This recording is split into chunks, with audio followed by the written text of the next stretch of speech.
আমরা অতীতে দেখেছি যে বিভিন্ন রাজনৈতিক দলের বিভিন্ন বক্তব্য থাকে, বিভিন্ন কথাবার্তা থাকে। মঞ্চে দাঁড়িয়ে এক রাজনৈতিক দল আরেক রাজনৈতিক দলের বিভিন্ন কাজের সমালোচনা করছে, বিভিন্নভাবে দোষারোপ করছে। উপস্থিত মুরব্বীবর্গ, প্রিয় নেতৃবৃন্দ, আমার মনে হয় আমরা অনেক দিন ধরে, বহু বছর ধরে হয়তো আমরা রাজনীতির একটি স্টাইল ফলো করেছি। এখন বোধহয় আমাদেরকে একটু পরিবর্তন করা প্রয়োজন।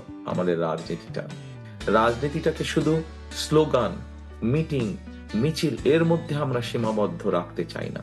আমরা রাজনীতিটাকে এমন ভাবে নিয়ে যেতে চাই যাতে সাধারণ মানুষ বলতে আমরা যাদেরকে বুঝি সেই মানুষগুলোর পাশে যাতে আমরা দাঁড়াতে পারি।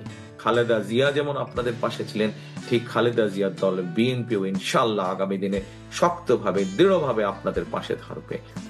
অন্তর্বর্তীকালীন সরকার বিভিন্ন বিষয় হয়তো তাদের সীমাবদ্ধ থাকার কারণে তারা হয়তো অনেক কাজ করতে পারেনি। অন্তর্বর্তী সরকার একটি কাজ করেছে, আমরা কি দেখেছি কি যে রিফর্ম নিয়ে, সংস্কার নিয়ে কাজ করেছে। কিন্তু আমরা যদি খেয়াল করে দেখি যে এই সংস্কারগুলোর মধ্যে কি আছে, এই সংস্কারের মধ্যে কি কি বিষয়ে আলোচনা হয়েছে।